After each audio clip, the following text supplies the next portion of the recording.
lockdowns, and they did tell people they have to stay home, and they did stop people from working and traveling.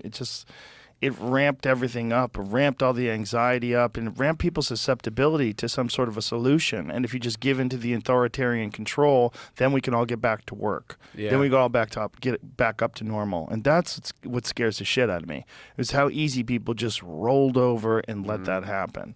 And how the ideological rift, the divide between the left and the right got wider. And people got less compassionate and less apologetic, and just let people just be themselves. Be more charitable. Be more, look at things in a way that you could understand, like, what it would be like if you were living that person's life and doing that. Like, you could see yourself falling into all those same traps. And if you just, like the thing about forgiving people that were so mad, and they called people who wouldn't get vaccinated plague rats. Like I could have been them. We all could have been them. If you were in those same circumstances, if you're that kind of a fearful person, and if you were that kind of a person that really was terrified and filled with anxiety, and you thought there were people out there that weren't doing the right thing, because that was the narrative. You were being told that those people weren't doing the right thing, and that was going to get us all in danger. Completely illogical, because you're doing the right thing, which is to protect you from a disease. You're taking a shot that's supposed to protect you. What do you give a fuck if someone's not getting protected? It's not going to change anything. And so then there was fake narratives, like they're the reason why the variants are coming about. It's because these unvaccinated people, which is completely the opposite of what the science shows. I mean, there's literally vaccine-resistant variants. And they think that is just a normal part of vaccinating people during a pandemic. Geert Vanderbosch talked about that. I don't know if you've ever seen him talk. No. He was one of the people that was on Brett Weinstein's podcast, and he's been on many podcasts, but he is a vaccine expert. And he was talking about how the standard model is that you never vaccinate during a pandemic because you just encourage variants. But somehow or another, doctors were saying something that was counter to that narrative. Like they were just spouting off this thing that the problem is the unvaccinated. So people in their mind filled with anxiety, even though they had done the thing that was the right thing in their mind, they got vaccinated, they got protected. They just didn't feel protected because these other people weren't listening. And because they weren't listening, there was variants, and the variants are now going to get me, and you motherfuckers are ruining it for everybody. And it was just this wild, frothy panic. Yeah, it created hysteria. It's a generation of hysteria. It's sometimes interesting to look at what the underlying emotion is that is causing the behavior. What would lead to that behavior? What set of beliefs would lead to that behavior? And the inability to see that, we saw in the opioid crisis of just a few years before that doctors were being persuaded to prescribe opioids that they knew would be addictive and dangerous to an alarming degree. So that's the modality. They knew people were going to die. They knew it. They had a number. They knew it. There's like a certain percentage of these people are going to die. So let's keep doing it. Let's keep selling it, and let's profit off these people dying. Let's profit off these people's despair, because we have a product, and that product is going to make us a lot of money. And that's what they did. And that's what they've done with everything. And, you could get real cynical, but I think that's what they've always done.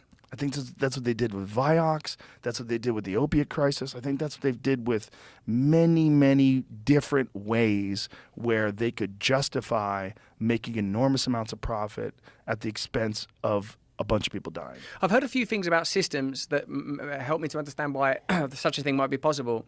I heard one time that the CIA, no one person knows what's going on. Like, it's so diffuse. There are so many operations, so many things running concurrently that there isn't a person like the head of the CIA that you can go to and say, well, what's going on? It's too diffuse. I also heard a person like Yanis Varoufakis. He was like one of the leaders of Syriza when after 2008, Greece had some wacky moment where they elected an extremist party, left-wing extremist party, actually, that, considered extreme, that said, we're not paying back all of that banking debt. We're not going to pay it back. And the people, of course, of Greece voted for them. And then the EU called in that government once they won the election and said, you fucking well are paying back that money. You can't make that decision. You don't have that authority. And this guy, Yanis Varoufakis, who's like, a left-wing politician, said that he realised that the person at the EU that he was talking to didn't have any power. They only have the power that role affords them. The system is essentially functioning on its own. There is no individual that can go, oh yeah, all right, then don't pay back the money. There is no person that can tell you exactly what the CIA is doing.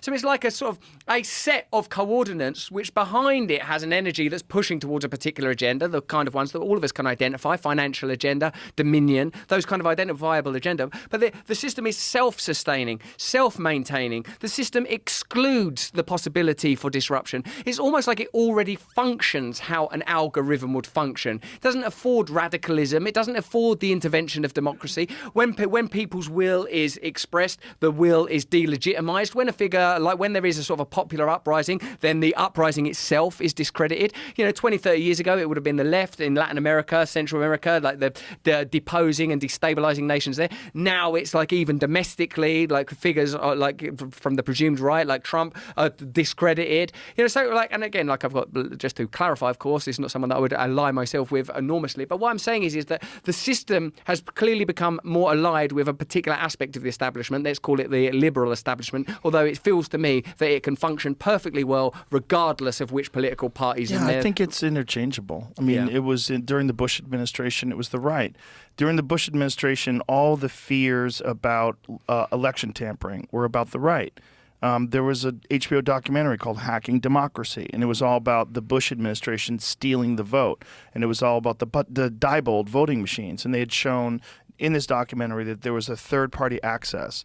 So instead of just like you vote and I count your vote, there was actually the room for a third party to put information in that would manipulate the number. And they showed it, and they demonstrated it on the show, and everybody was terrified. Oh my God, the Republicans are stealing the vote. And now it's like Katie Hobbs and Carrie Lake in Arizona. It's like the Democrats are stealing the vote, and they're all the mail-in ballots. The Democrats are rigging the vote. Like, it's a puppet show. It's the old Bill Hicks joke. It's like, I believe in the puppet on the left. Well, the puppet on the right is more to my liking. Like, hey, there's one guy holding both puppets. Like, that's the old Bill Hicks joke, and that's kind of what the fuck is going on. And we get caught up in these ideological battles, and all the while they're inching us closer to nuclear war. They're pushing dangerous pharmaceutical drugs into our lives. They're instituting a centralized digital currency and a credit score system and controlling people and locking people down and establishing narratives that are not based on fact at all. But if you don't follow lockstep with that narrative, you're fucked and you're out of a job. And so everybody doesn't know what to do. Next thing you know, we have something that's very similar to what's going on in China. And that can happen.